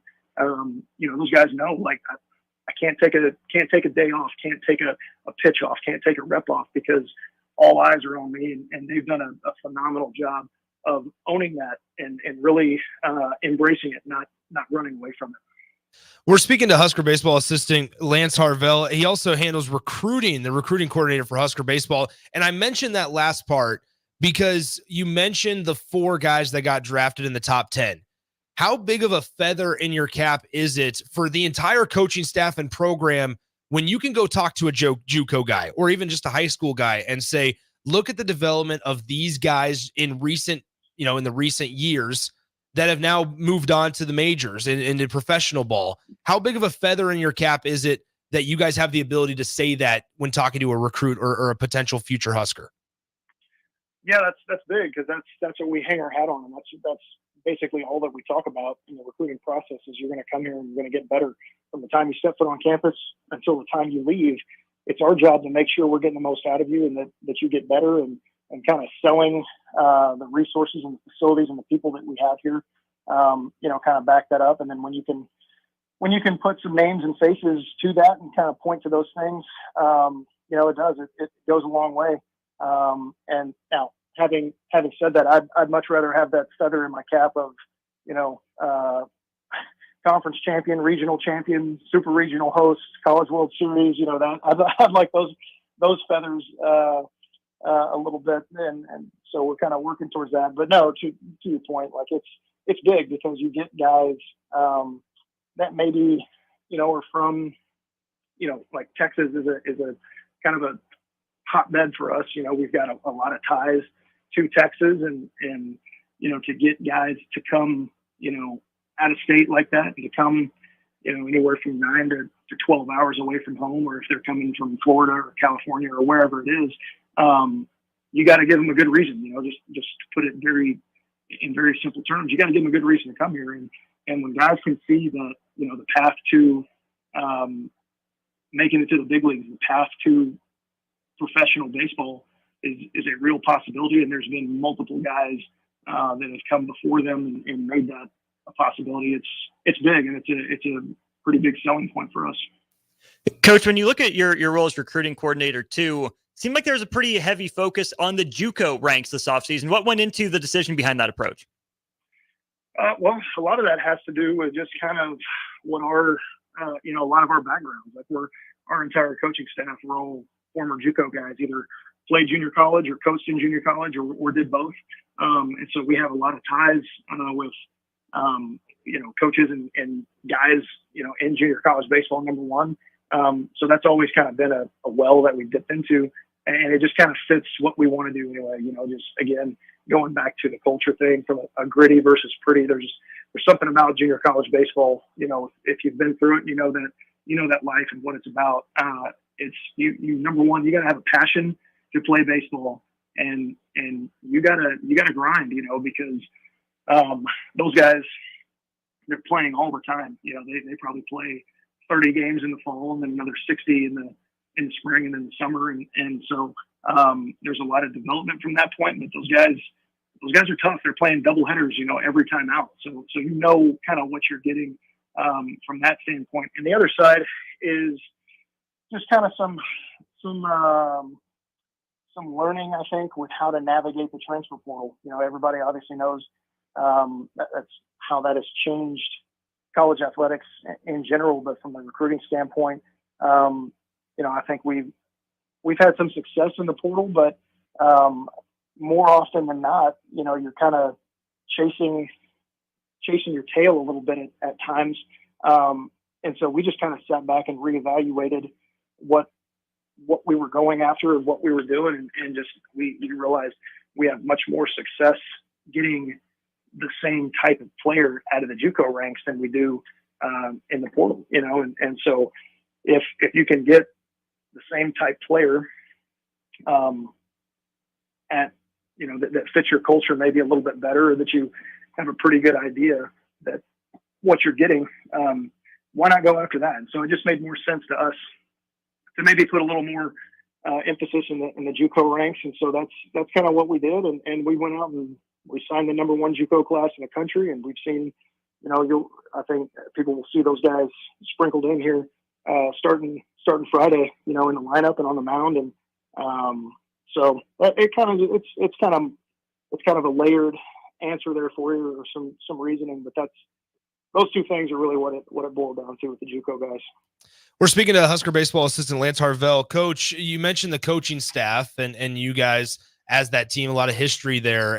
I guess we've been reminding listeners as we're previewing the season that, hey, this is the first year that a third full-time assistant has been allowed on staffs. And you guys went out and hired Mike Sirianni from Wichita State. What kind of added benefit is that, just having a third full-time guy in addition to obviously you, now Rob Childress, and then at the top with Coach Bolt? What's that added benefit of Coach Sirianni been over just the offseason to this point?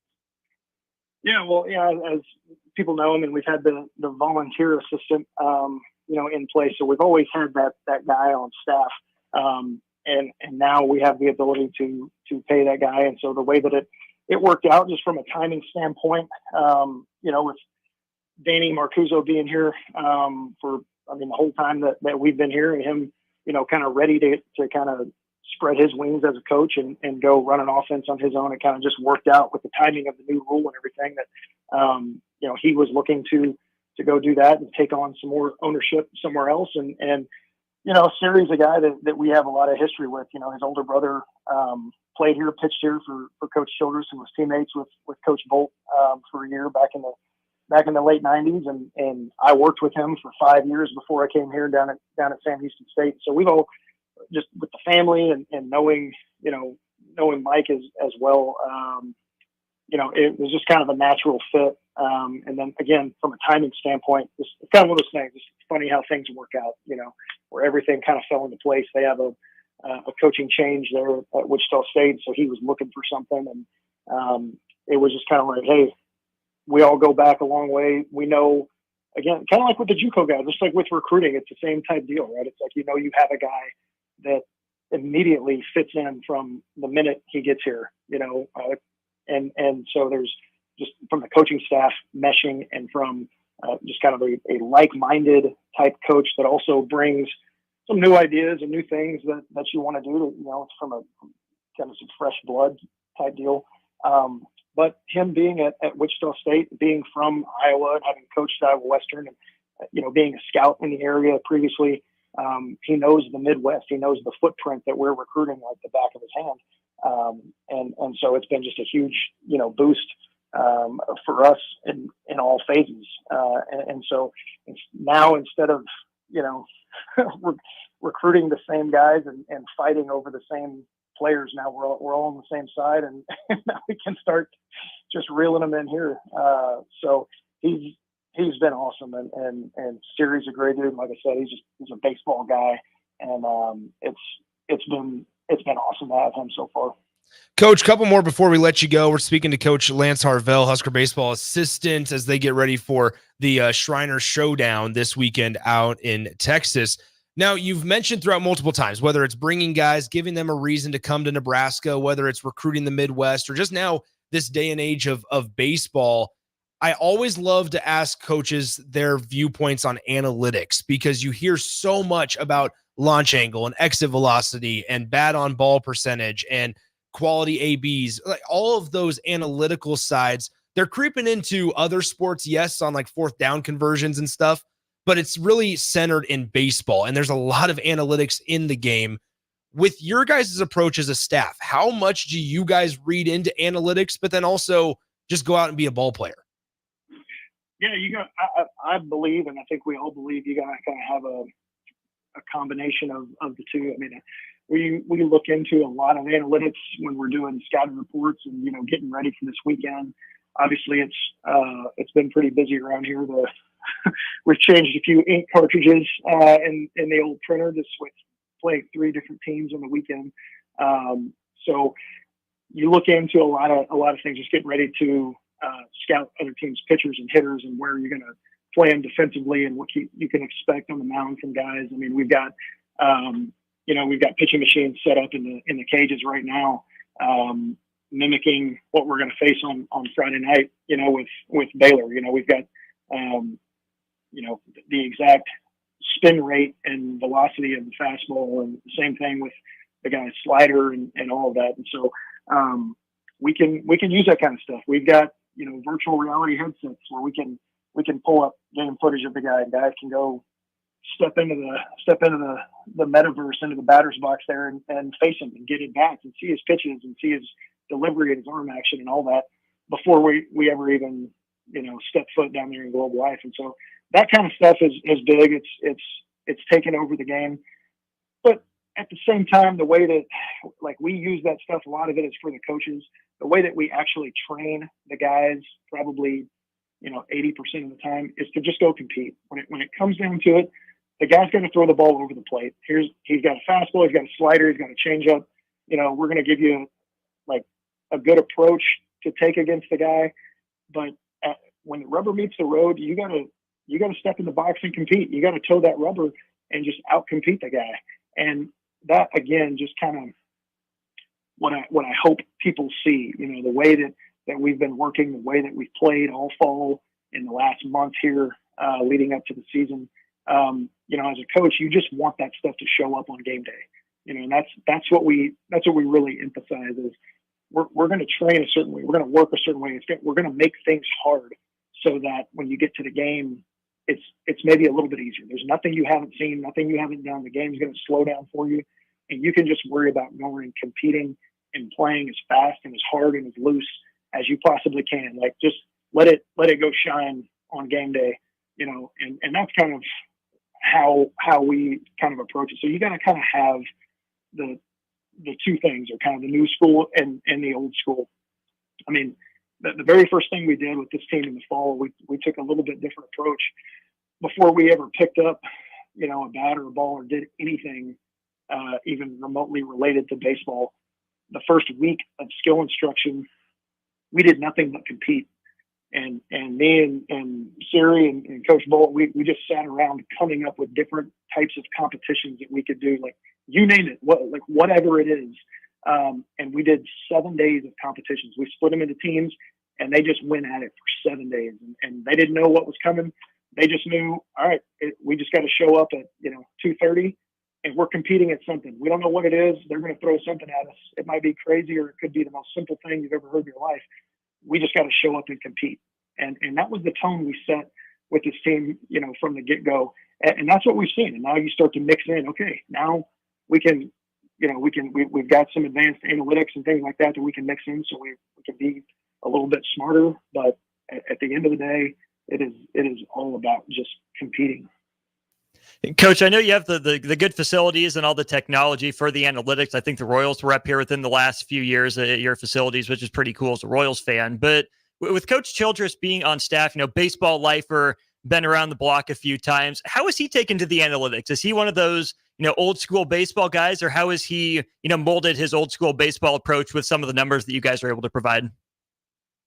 Yeah, I mean, he's got kind of the mix of both, because I think, if you don't adapt over time, and he's been doing this long enough, that he understands that, he knows that if you don't adapt, you're just going to get left behind. And so, he digs into those hitters and looks at those things, just looking at how to attack hitters, where the holes in their swing may be. I mean, he probably started his prep for opening weekend and watching video of hitters for Baylor and Tech in Oklahoma.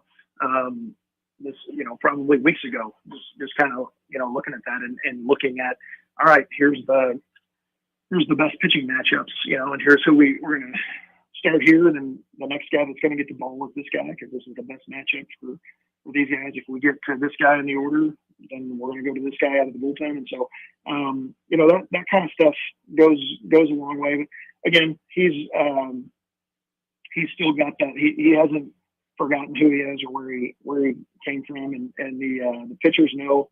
And if you talk to any of our guys, again, it's just kind of beating a dead horse, but the compete part of the equation is huge. And he gives the pitchers a test, just like we give the hitters like a written test, and it's over the whole pitching system and all that kind of stuff. And if once they pass the test, he gives them a T-shirt. It's kind of like the pitching staff T-shirt or whatever, and it's got all the things listed on the T-shirt that the pitching staff is going to be about. And it's throwing strikes and getting ahead, getting a leadoff hitter, 3-1, walk to strike, all that stuff, and it's all listed out on the shirt. But every other word in between there in all caps is the word compete. So again, when you boil it down, you can take all that stuff and throw it out the window when the lights come on. Because if you don't have that, if you can't tap into that compete bone, and you don't have that pilot lit, just fired up in your belly, to just go out compete somebody. It doesn't matter, and it's all about, you could have, a electric, arm and a 95 mile an hour fastball. If you don't throw strikes because you're scared of contact, what good does it do you? You could go groove out the prettiest swing that anybody's ever seen and have, power to all fields. If you're scared to swing the bat because you're not competitive, it does you no good. And so, again, on both sides of the ball, those are things we preach all the time. That's Nebraska baseball assistant coach, Lance Harvell, with Nick and myself earlier on the happy hour. We'll throw it to break. Jay Foreman in the house. We'll cross over with Old School to wrap up the show next. Action Plumbing, Heating, Air, and Electric brings exciting career opportunities for you or someone you know. They are now hiring plumbers, electricians, and HVAC techs and installers to continually build their professional team. They offer competitive pay and full benefits packages that include health, dental, vision, PTO, and 401k options. Action has created a positive team environment for over 50 years. Apply online at actionlincoln.com. Gentlemen, Valentine's Day is just around the corner. Don't be that guy running to the store for flowers and a card on your way home. Hey, Rick Heyman here from Sartor Heyman Jewelers. We have great Valentine's gifts in store now. And if you spend $99, we'll throw in a free bouquet of a dozen roses. Give her what she really wants this year and let us do the rest. Sartor Heyman Jewelers, your hometown jeweler since 1905 in Lincoln and Grand Island. Online at sartorheyman.com. Tune in to the Malone Radio Show from 9 to 10 p.m. every Sunday night to learn more about the Malone Center's goal to eliminate multi-generational poverty in Lincoln. It's the Malone Radio Show every Sunday night from 9 to 10 p.m. on 93.7 The Ticket and theticketfm.com. Finally, a good reason to have a smart house. Just say, Alexa, play 93.7 The Ticket, and we'll magically start playing. How's it work? Nobody knows. Don't ask questions. Liberty Law Group is committed to the pursuit of justice for those that have been injured. My name is Eric Hagan, attorney with Liberty Law Group. If you've been injured in an accident that wasn't your fault, call 877-42-LIBERTY. Our detail-oriented trial attorneys are committed to the highest quality legal representation. At Liberty Law Group, we will fight for you. Call 877-42-LIBERTY. Once again, that's 877-42-LIBERTY. Wall-to-Wall Wine and Spirits is now open in Lincoln. Shop our expansive collection of wine, beer, spirits, and cigars at 5040 North 27th Street. From top-shelf liquor to crowd-favorite beer, Wall-to-Wall Wine and Spirits has a beverage for every taste and every budget. Plus, join our loyalty program to earn rewards and save on future purchases. Shop Wall-to-Wall Wine and Spirits at 5040 North 27th Street in Lincoln. That's 5040 North 27th Street. My dream was to work in commercial banking, but it required a college degree and I didn't have one. I found out that Doane had classes for adult learners on the Lincoln campus and online. So I earned my bachelor's degree, and 5 months later, I landed my dream job. I decided to continue my education, and now I'm working on my MBA at Doane. For me, the Doane experience has been life-changing. Junior Achievement at Lincoln inspires and prepares today's young dreamers to be tomorrow's goal breakers, leaders, and things we haven't even imagined yet. Help more kids while having a great time at the JA Bowl-a-thon. Sign your team up and raise money to ensure the educational programs focused on financial literacy, career readiness, and entrepreneurship are always free to thousands of students. The JA Bowl-a-thon is February 16th and 17th at Parkway Lanes and Hollywood Bowl. Register at lincoln.ja.org. This is Brad with Midwest Bank, proudly serving our Nebraska communities for over 70 years. We're a community bank, making local decisions, supporting local organizations, and helping local businesses and farms succeed. We are dedicated to serving our clients and helping them meet their financial needs with sound, innovative banking solutions. From an array of checking and deposit accounts, cash management services, to small business, real estate, and ag lending. We're here for you. Your community, your bank, Midwest Bank. Find out more at midwestbank.com. Member FDIC. This is Lincoln's home for sports talk on the FM dial. Also online at theticketfm.com. On the internet. KNTK FM Firth, 93.7 The Ticket. Now back to On the Block with Strick and Austin on 93.7 The Ticket and theticketfm.com. Back on the block one last time. Moss Norman, Erick Strickland, and Jay Foreman. We're going to cut right to the chase. Jay, you are in for a treat. We got chocolate season in here. That's what I was going to say. You got to try some during the show. Yeah, I'll try some. Heck yeah. Yeah. Stricky was weirded out by the chocolate-covered potato chips, but he made it.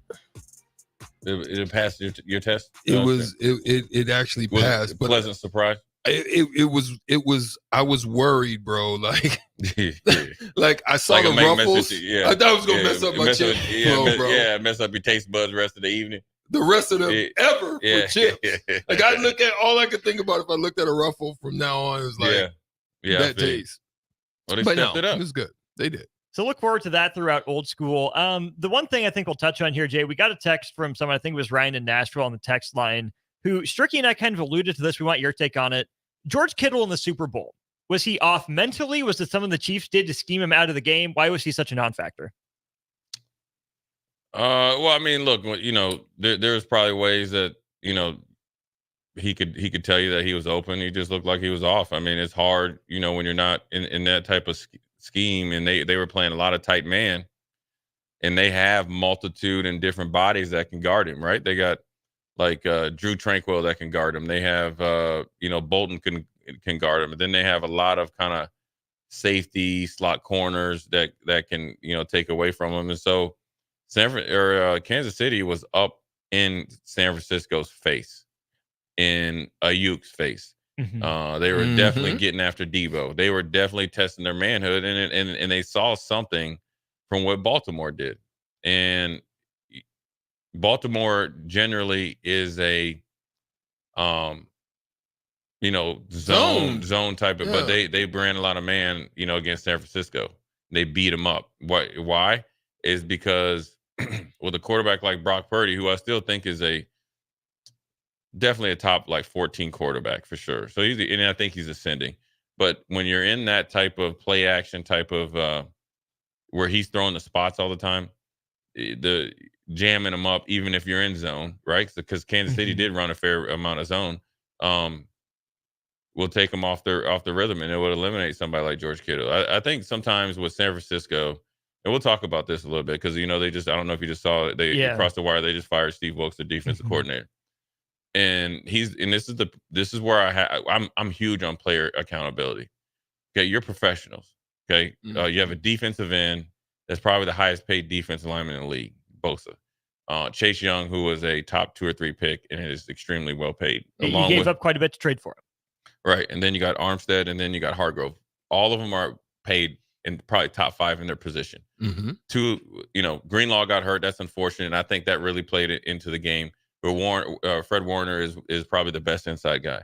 So your front 7 are some dude. You can't get much. You're not going to get a better front 7 than that. I'm talking about from experience, production, pay grade, and where they're at in their career. All of them generally in their prime. And when you have, you know, a team like San Francisco, and this plays into George Kittle a little bit, where you have your defensive coordinator, it's been, you know, and I learned this down when we interviewed the sideline reporter from San Francisco. They had talked about effort has been something all year, right? That's something that you choose to do. Strick will tell you, that's a choice. As a professional, that's a choice. Well, then with George Kittle, like all the like WWF and all that stuff. Listen, dog, like you trying to win, that stuff needs to go. Like, I'm being serious. Like that's off season type of stuff. That's early in the season. When it comes down to, you know what, cutting time, I don't have time for that, and you shouldn't either. You're here to win a Super Bowl. Period. I don't need any quotes. I don't need you to be funny. This is nothing but business, and it's for real. And you saw the difference between a team that was hyper focused, and that's where you got the emotion running high with Kelsey and some other guys like Chris Jones and all that, where he was getting after the defensive line, because they knew this year we can backdoor our way against a mentally weak team in a franchise, or not. Well, let's say not mentally weak, but not mentally prepared franchise. Mentally susceptible. Yeah, susceptible, whatever you want to call it. Definitely vulnerable in different ways. Championship. How do you not? Because listen, the difference between them two, and I think Kittle will make the Hall of Fame, right? Yeah. But this is the second Super Bowl. You ain't do tiddly poo, right? So Facts. you saw him go over to Andy Reid and probably cross the line. I need the ball. Well, they start getting in the ball. George Kittle, you ain't seen anything like that, right? Some people hide, and some people show up. He ain't show up. Now, I think his job is dependent on it. I felt like Kyle Shanahan could have called. I mean, Kansas City gave him. I remember I just rewatched the game. 5 and I would argue 6 different times that they could have won that game. They were handing you the game. The game was over once you started running the ball. For whatever reason, you decided that, and it's like 28-3 all over again. It's like, did you not watch Baltimore the first series? You know, did you see like Lamar? Like, you get what I'm saying? Like, you ran the ball, you beat them up. They were tied. They were on the cusp of giving in. The world champs. And then you decided to try to match throw for throw, play for. It's almost like these coaches, and it's not really in basketball because you're not calling plays. Especially now they're kind of just, playing situation. Whereas like Kyle Shanahan's young boy wonder, and let me see if I can match Andy Reid. That's what you can't do. You got a coach to win the game. Sean McVay learned the hard way. He did. He met, but he admitted it. He got out coached. He got in his way, and that's where, George Kittle. It sucks because here we are. I got into 3 playoffs games and didn't win any, and the one that probably hurts the most, I definitely would say is the Music City Miracle, because I felt like that was a Super Bowl team. Man, you felt that was the one y'all That had. was it. Yeah, I mean, and it's about matchups, right? Now there's a lot of things that affected that game. Doug Flutie won 10 games. Rob Johnson won 1. Nothing against Rob. Doug Flutie won 10 games. Rob Johnson had a higher pay grade. Owner made the call. Well, then you go into the game, reeling because the guy that won you 10 games, whether how pretty or ugly it was or great it looked, is on the bench. That takes away from your whole team, and everybody knows it wasn't a coaching decision. But then we're able to put Flutie in and get the lead. Then we decided to squib kick it when we had been covering it good. You wanted to kick them down. You want to pin them. Then you're in history. Well, that sent the Buffalo Bills franchise into a spiral for 50 up until recently. And that affects a lot of people's careers. It does, because Strick, John Sally probably doesn't play as long as he did in the league if he didn't win a world championship. Yeah.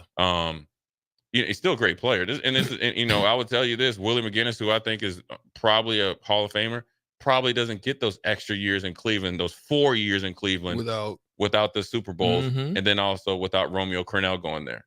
Same with Mike Vrabel when he went to Tennessee. Still productive players, but you don't get that extra chance. Yeah. You don't get that longevity at your team. So now it's affecting guys on said teams. If you want to even a better look at it, look at Philly. Right? Yeah. You invest in the quarterback, right? Now everybody's cap numbers are high and you're at the end of your contract. They chose to go one more run, right? With Fletcher Cox, Graham. You're trading Hassan Reddick potentially. Jason Kelsey's most likely retired. I mean, he's living his best life. Retired. Dickerson's getting there. Johnson. Right. And then your AJ Brown once gone, most likely. Okay, well then that those are the things that people don't see, and they shouldn't, because they weren't privy to it. But it changes, and a lot of these guys and a lot of these decision makers are they can't do it as much now because the pressure. I think there's so much turnover. But I remember down in Houston, they were making decisions so they could keep their job. So when you have for instance, we were in Houston and we had some, guys that were veterans like Aaron Glenn and them, but they weren't by no means, old. We had a top, 12 defense, and that's with no offense. Well, then they decided to blow up the defense. So if you blow up the defense and then you draft young guys on offense, well, then you have an excuse to go to the owners like, we're starting over on defense. Well, the defense is what got you on the cusp of making the playoffs when you're 8-8. you can keep him because when you're a new franchise, you have as much cap room as everybody else, so you don't have any holdover from prior contracts. You know what I'm saying? Right. It's like when Vancouver comes in, whatever the cap, back when they were expansion team, they had the same cap number as the Bulls, but they don't have any luxury tax or anything like that. So there's really no reason to cut good players. Yeah. Except for if you're trying to keep your job a little bit. So then that's what I always say. There's a lot of guys playing. They're playing. It's Halloween. They're dressing up like they're trying to do it, but they're actually just dressing up as it when you're actually actively trying to win. And that's the difference between maybe some of the teams that win Super Bowls, like Kansas City, and what they're trying to do, and some of the players, and then some of the teams that don't. And that's the hard part about professional sports, because it sets forth the path of a lot of people's careers, and I always call it collateral damage. I will say that I'm still not. Some people may be disappointed. I'm not upset with Brock Purdy. I think I'm not either. He put him in position. He did his job. He didn't hurt them. I thought he played good. I thought he played good enough. I would have liked to see more, but then I always have to check myself strict that really he's only started for a year. Yeah. And so for him to get where he's at, I only think he's only going to get better. I think I would look at it as, even if you think Brock Purdy is ready for the moment, it's your job to put him in position to play to his strengths until you need him the most. I felt like the play calling when they had to come back against Detroit and Green Bay was better than when they had 2 weeks against Kansas City. Yeah, that's what I felt like. I would agree, because that's good. I mean, I agree. I mean, to be honest with you, it was on Brock Purdy to do what he needed to do. Then he was able to pick and choose to use his legs. He was never put in a position to catch you by surprise, because it's almost like once Kansas City got a dime on your play calling, you kept calling the same play like you were trying to force it. Okay, I'll run it on first down. Well, run it again on second down. Okay, if you pass on first down, run it on second. You got skill position guys that you got to make money. You got Juan Jennings out there playing the game of his life, right? Yeah. So when you go back and look at it, look, the quarterback's going to get a lot of blame and a lot of credit. I think it was very. Listen, Bosa said it himself. He said he wished he could have done more, and he let his team down. Yeah. You chasing ghosts down there, and Patrick Mahomes got the ball running right past you. There's no reason you to crash down that fast. That's a fact. You going for an individual play? Yeah, you gave up total contain. Well, you can get me once because you catch me by surprise. Right. Okay. You don't think they're going to go back to it again? You going to crash down even harder? Right. That's just playing reckless and stupid and playing as if you know you're already financially set. Yeah. And thinking that you're always going to get back there. Jay on the far end, Strick in the middle. I'm Austin. It's Ben on the block, 93.7 The Ticket, theticketfm.com. Don't go anywhere. Old School with Jay comes up next. The Mill Coffee and Tea, formerly with 4 Lincoln locations, but now 5 Lincoln locations. That's 25% more locations than there used to be. Can you even imagine a world where there's only 4 Lincoln Mill locations? Feels like ages ago. We were all so young then. The Mill on 11, located right alongside the 93.7 The Ticket studios at 1040 O Street. 93.7 The Ticket, Fox, KFXL weather. Sponsored by John Henry's Plumbing, Heating, and Air Conditioning. The Lincoln forecast for today, expecting partly sunny skies and more mild weather. We'll see an afternoon high around 59. Tonight, mainly cloudy and breezy, the low around 29. And tomorrow, mainly sunny skies will return, but cooler weather will too. We'll see a high around 43. I'm meteorologist Kyle Cutler for 93.7 The Ticket and theticketfm.com.